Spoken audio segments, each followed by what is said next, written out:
학생들을 가르치고 있는 박진식 선생이라고 합니다. 좀 강사라는 일을 제가 좋아하고 이것을 제 인생의 목표로 삼은 이유는 일단 하고 나서 보람이 느껴지는 거. 그러니까 수업을 하면 되게 이제 퇴근할 때 되게 힘든데 퇴근하는 길에 그래도 내가 오늘 하루는 누군가에게 도움이 되었다 이런 보람이 느껴지기 때문에 그게 강사로서의 가장 큰 매력인 것 같아요. 공부를 가르치는 최고의 강사가 되는 게 저의 꿈이고요. 그 다음에 노력 같은 경우는 학생들에게 어떻게 제가 가르치는 과목을 잘 가르치고 그 다음에 학생들을 어떻게 좀 더 쉽게 이해시켜 줄 수 있을지 그런 것들을 매일 매 순간 고민하고 있는 것 같아요. 근데 제가 이거는 좀 저만의 공부법이라고 생각을 하는데 가장 기본적인 개념 문제집을 한 권 선정을 했어요. 그리고 그 문제집을 푸는데 한 번 풀고 나서 그 다음에 그 한 번 푼 문제집을 또 똑같이 풀었어요. 그러니까 한 번 풀고 똑같은 문제집을 또 사서 또 한 번 더 풀고, 그러니까 두 번을 풀고 나니까 공통적으로 틀리는 부분들이 있더라고요. 그리고 그 부분은 다시 체크를 해서 또 똑같은 문제집을 사서 한 3번 정도 푸니까 그 제가 틀렸던 문제들이 다 기억에 남으면서 개념이 거의 완벽하게 공부가 되더라고요. 공부법적인 측면도 있겠지만 제가 항상 학생들에게 강조하는 것은 학생들이 너무 공부를 노동처럼 생각을 하는 것 같아요. 그러니까 일을 하는 사람들이 돈을 벌기 위해서 일을 하는 것처럼 학생들이 어쩔 수 없이 부모님이 시키니까 공부를 하는 게 저는 공부법도 물론 그렇지만 그게 제일 나쁜 습관이라고 생각을 하거든요.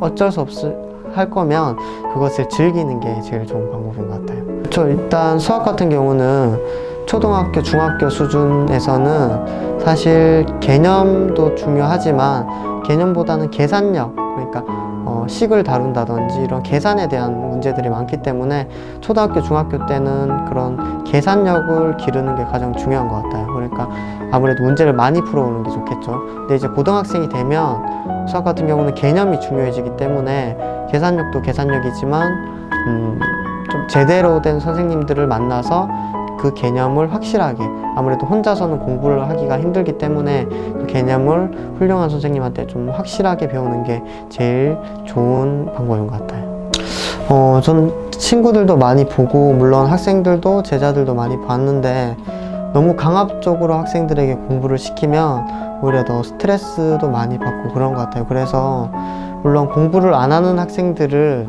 그냥 방관하는 건 좀 안 좋겠지만 최대한 좀 자유롭게, 그리고 이제 저는 공부도 공부지만 학생들이 책을 많이 읽을 수 있도록 부모님들께서 지도를 해주시는 게 제일 좋다고 생각을 합니다. 저 같은 경우는 진로를 설정할 때 책을 굉장히 많이 봤어요. 왜냐하면 제가 어떤 일을 해야 내가 잘할 수 있을지를 잘 모르니까, 물론 당연히 그걸 모르는 게 다 또 정상이고, 그래서 이제 여러 분야의 책을 많이 보면서 과연 내가 어떤 일에 나의 재능이 있을까, 그런 일을 찾으려고 많이 노력도 하고, 또 대학을 가서는 그런 교양 과목들, 여러 분야의 과목들을 들으면서 제가 가장 좋아하고 제가 잘할 수 있는 일을 찾으려고 노력을 했었죠. 일단 꿈이 있는, 그리고 자기 진로가 확실한 학생이라면 그 진로에 맞는, 과에 맞는 대학을 가는 게 가장 좋은 것 같아요. 그래서 물론 대학도 중요하겠지만 꿈이 정확한 학생들, 그러니까 어릴 때부터 특정한 꿈이 정해져 있는 학생들이라면 그 꿈에 맞는 과를 가는 게 가장 도움이 될 것 같고요. 만약에 제가 학생들을 보니까 그런 꿈이 정해져 있는 학생들도 있지만 거의 아마 대부분의 학생들은 오히려 그런 꿈이 없는 학생들이 더 많은 것 같아요. 그런 학생들은 사실 대학을 가서도 길은 많잖아요. 전과라든지 아니면 편입이라든지 길은 많기 때문에 그렇다고 해서 아무 대학이나 가라는 건 아니지만 좀 좋은 대학을 가면 아무래도 그런 길이 좀 더 폭이 넓어지는 것 같아요. 그래서 그런 꿈이 정해져 있지 않은 학생들이라면 대학을 좀 좋은 대학을 가는 게 아무래도 좀 더 유리하겠죠. 아무래도 저는 이제 화상과외라는 것을 통해서 많은 학생들을 만나오다 보니까 거의 다 기억에 남는 편인데, 아무래도 가장 처음으로 제가 맡은 학생이 제일 기억에 남죠. 그 학생 같은 경우는 사실 되게 처음에 까다로운 학생이라고 해서 만나게 되었는데 저로 인해서 제가 가르치는 과목을 좋아하게 되고, 그러다 보니까 또 그 학생의 어머님도 만족을 하시고 어머님이 또 동생까지도 저한테 맡겨주셔서 되게 정말 책임감도 크고 되게 그 학생을 수업할 때는 물론 다 열심히 하지만 더 책임감 있게 수업을 하게 되더라고요. 그래서 지금은 그 학생이 대학생이 되었는데 그 학생이 제일 기억에 남아요. 평일이나 이럴 때 연락도 많이 하고, 학생들이 이제 공부를 하다가 질문이 생기면 수업 시간 외에 실제로 카카오톡 같은 걸로 저한테 질문을 하는 애들도 있어요. 그러면 저는 이제 카카오톡 상으로 최대한 설명을 해주던지, 아니면 카카오톡에 녹음되는 기능이 있더라고요.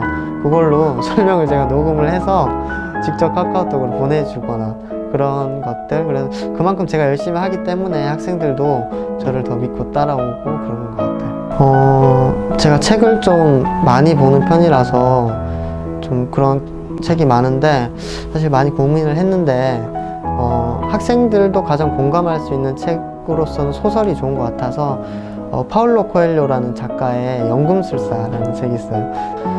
그 책을 학생들한테 가장 추천해 주고 싶고, 이유는 명언 같은 것들, 인생을 살면서 많이 도움이 될 만한 구절들이 너무너무 많아요.